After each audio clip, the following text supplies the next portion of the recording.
What's up guys, it's JP. We've made it to double digits. This is 311 Ranked Part 10. I'm glad that these videos have been getting as many views as they have. Some of them are up in the 400s, which is really chump change in the grand scheme of like what you normally see on YouTube. But guys, I expected to get like 50 views max. So this has been really cool. I appreciate all the support along the way. I've got a bit of an interesting conundrum though, because the next video is going to spoil the last video because there will only be 2 left.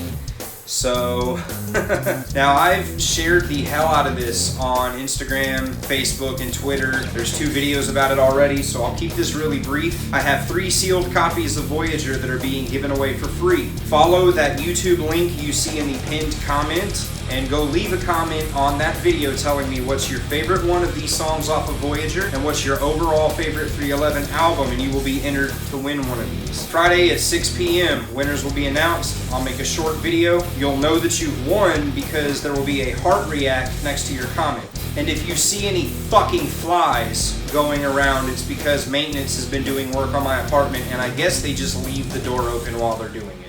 From here on out, on all of these 311 videos, I won't be beeping foul language anymore. You have been warned.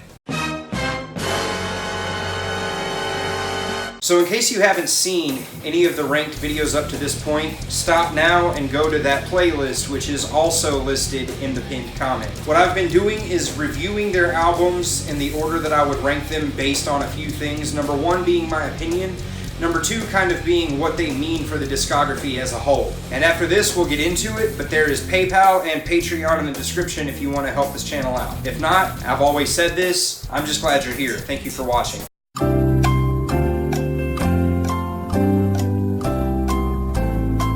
Alright, Ranked Part 10, which is going to be the 3rd album on my personal hierarchy, is Music. What a fucking debut album when you really think about it. Music was released in 1993, and overall there were like 4 or 5 singles from this album. Around this time was the first time 311 actually heard themselves on the radio.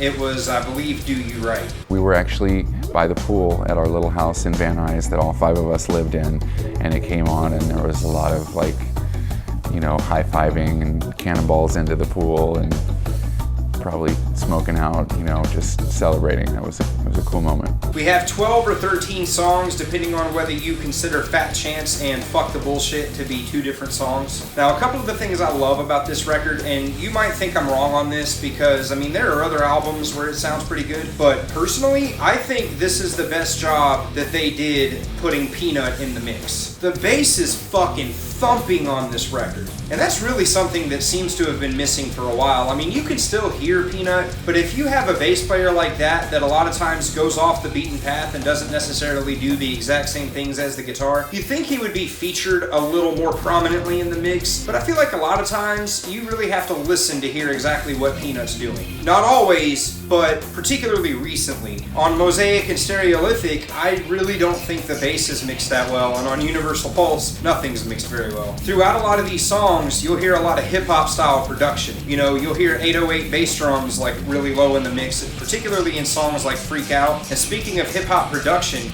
listen to Fat Chance. That's a straight hip-hop beat. There might not even be any actual, like, of the band playing instruments on that. I could be wrong on that, of course, but I just think that's really cool. They were really trying to sell themselves as a legitimate fusion between hip-hop and rock that was right in the middle. Not just a rock band that features a lot of hip-hop elements, like they were legitimately separating the two. The same way they do with the beginning of Omaha Style, they do it between Essay's 2 verses at the end of Starshines. The stuff is really cool. So let's get into the track list. Number 1, we're starting with Welcome, which think about, like, what better song to be the introductory song on your debut album? I mean, just the title alone is great, but the music is killer. I really love the chilled out intro, and before you know it, it's right into Nick rapping, and then it's right into Essay rapping. A Coney Island of the mind, it's mine. I swipe the sweet, strip the beats in the sunshine.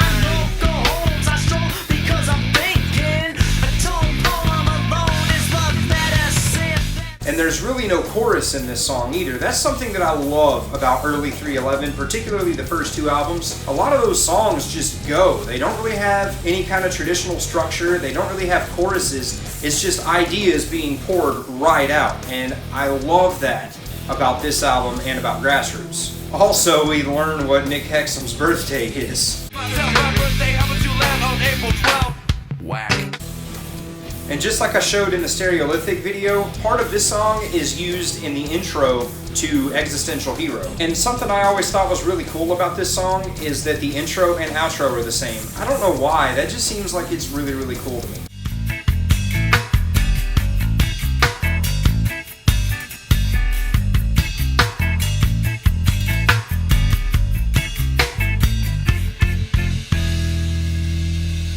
Next we have Freak Out, which is one of my favorite 311 songs of all time. I really fell in love with this one after I bought the 311 Day 2004 DVD. Now someone in the Mustard Cunt family, once again, what's up motherfuckers? Hey, wait, I say motherfucker just like that. That's my thing. Well, you're not the only one, motherfucker! Motherfuckers!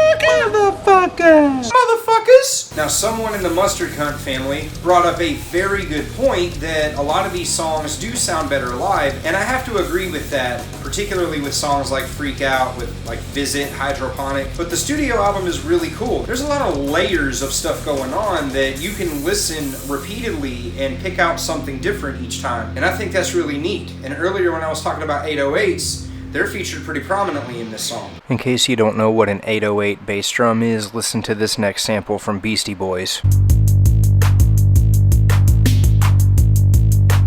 This is one of those songs where 311 was really showing that they can do a ton of different things in one song and not lose any steam, and it just all sounds really good together. They go everywhere in this song. Nick raps, SA raps, they sing. I mean, it's just really, really cool. You don't have someone to do it with, it's not worth doing. This is definitely one of my favorite songs in the entire catalog. I love playing drums to this one. Next, we have Visit, which was one of the 5 songs that's actually new here that wasn't done on Damn It or Hydroponic or Unity. This song kicks fucking ass.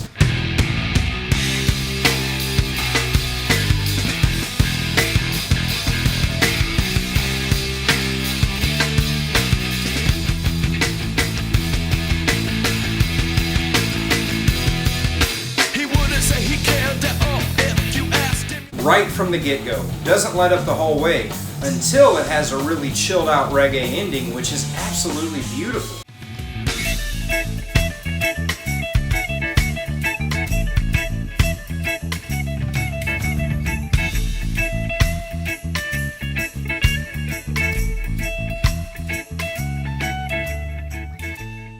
I don't really have a whole lot to say about it other than I really love it. The instruments kick ass. There's a nasty little breakdown section in the middle.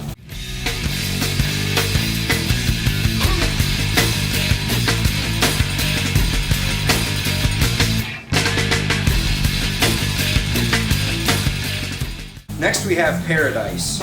Side note about this song, you can hear a very cool acoustic demo of this on Archive. I believe it's the very last song actually. If you're listening to this album in order, this is the first time you're going to hear Tim shred. It's the second part of the verse after Nick's been singing over the really chilled out reggae music.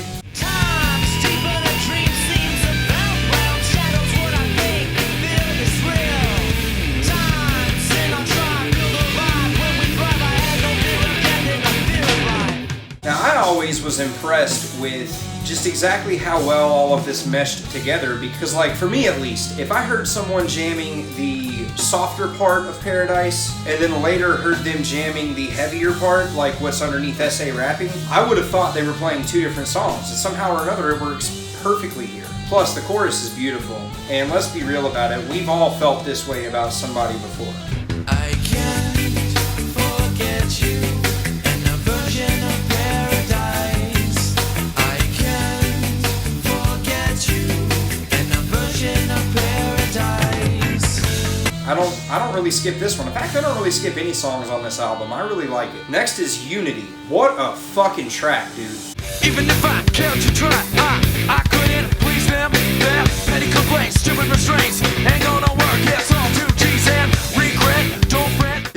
my opinion, this is one of those songs where the aggression in Nick's voice is amazing. He means what the fuck he's saying. This one's pretty much just a Nick song, and S.A. kind of backs him up from here and there. The last couple of tracks have all featured S.A. pretty prominently, and this one's Nick taking the reins, and I mean, it's great.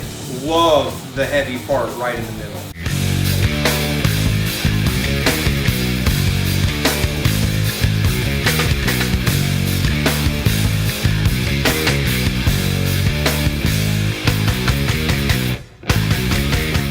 Holy shit. And I always thought it was really cool how the end of this song goes into the beginning of Hydroponic.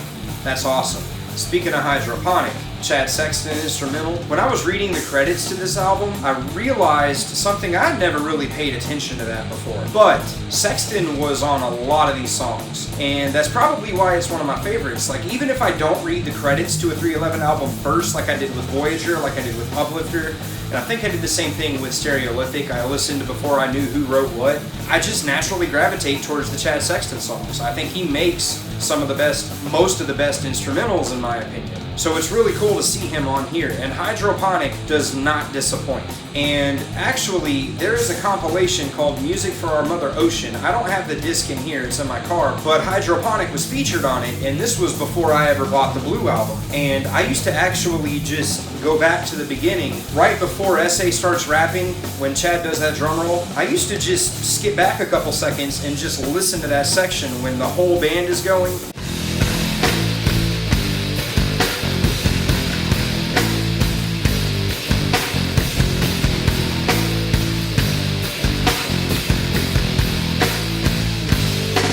That's fucking nasty. I love that. Again, I don't really have a whole lot to say about this song. I just absolutely love it. I think it's great all the way through. I like everything about it. It does feature some vocals during the little build up to the chorus and some lead guitar at the very end that they don't actually play live, which is, I mean, it would sound cool, but at the same time, I like that they usually take those parts and make them a little heavier when they play it live. So it's a good trade-off. I believe I forgot to mention this though, but Paradise and Hydroponic were both new songs, as is the next one, My Stony Baby. This one's really cool, and I feel like this one greatly benefits from Chad's drumming. I mean, all of 311 does. But I personally might find this song to be a little bit on the side if it weren't for Chad playing such a great beat underneath it. I love the bass line underneath My Stony Baby. Plus you get a Tim Mahoney solo. Said it before, I'll keep saying it. You know it's gonna be good.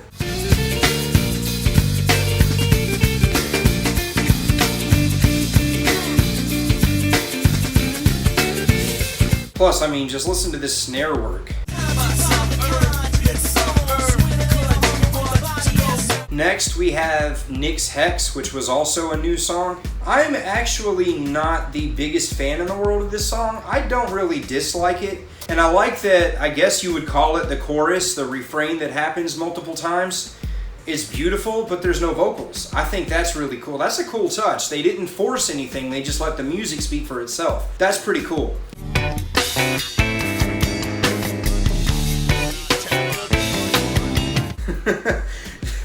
The very end of this song, the hidden track, is kind of unintentionally funny. It's fun to listen to, but the Jamaican accents are so fucking cheesy, but I love it.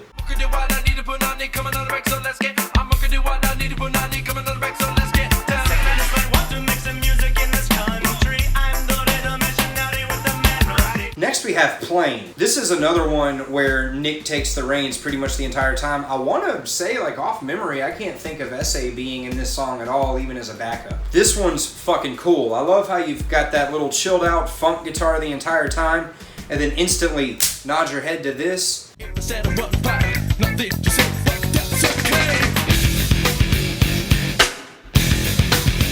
your head to this. And if you listen, especially in this next part, I don't know that Nick sounds this aggressive at any other point in their entire catalog. Yes, I'm a damn best, and I'm really wet, but that's what you gotta do if you wanna be the best. So I'm on the threshold, don't tell me no, I just flow and know I can count on my bro. Stop yelling at me! And next You know we can't split without having Peanut beat that thing. Feels so good. Damn, what a track. This one is great all the way through. I've said that a lot, but that's how I feel about most of this album. That's why it's number 3. I feel like this is another great example of what to expect whenever you listen to 311, particularly the early stuff, because everyone's doing their thing. You know, Peanut's killer on this one, Tim's killer on this one. You know, Chad switches up the beats a lot during this song, and I think that that's really cool.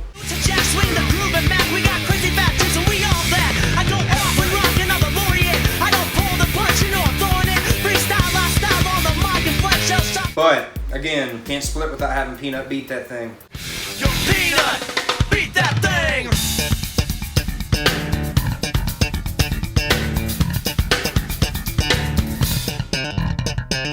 Holy crap. Next is Do You Right. This song's kind of cool, where there was an original version of it that was released previously on one of the independent albums. I can't actually keep track of what was on what, but the lyrics are almost completely different on this than they ever were before. This song makes me really, really happy when I hear it, and I love singing it. I even try to sing Essay's part, even though I can tell that I'm flat, but who gives a shit? It's the Happy Slam Dance song. I don't know what else to say about it. I mean, I know this has kind of been a half-ass review when it comes to me copping out and saying I don't know what to say, but I don't know what to say. I mean, I don't know. It's great. It's up-tempo. It's got some really cool shifts in it. I like that the ending kind of rocks out. This one's just amazing to me. Next, we have Fat Chance, which is a cool little hip-hop style thing in the beginning of Fuck the Bullshit. I've seen the devil and the devil is called. I'm knocked down with that cause I ain't a fucking joke. Tip the shrimp fantastic, shit gets drastic.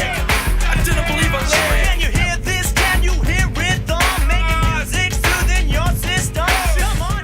It's a pretty cool song, even though the Eddie Offord shout out didn't really age very well. Eddie Offord, Eddie Offord, big up. Eddie Offord, Eddie Offord, big up. Eddie Offord, Eddie Offord, really? It's really short. There's just the 2 verses and then repeatedly shouting out Eddie Offord's name until it's over with. You hear a lot of studio chatter in the background, which is kind of cool. But then we get to what is still to this day one of the hardest rocking songs in 311's catalog, Fuck the Bullshit.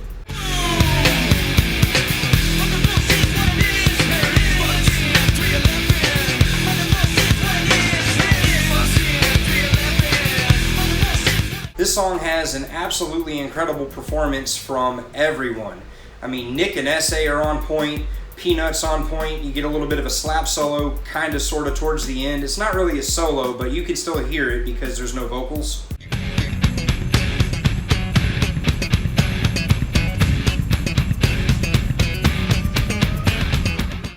Cool. I always thought it was really cool that Peanut is playing a pentatonic scale, you know, the lower octave of his bass, and Tim is responding by playing a pentatonic scale, F sharp by the way, on, you know, the higher notes on the guitar. I always thought that was a really cool effect.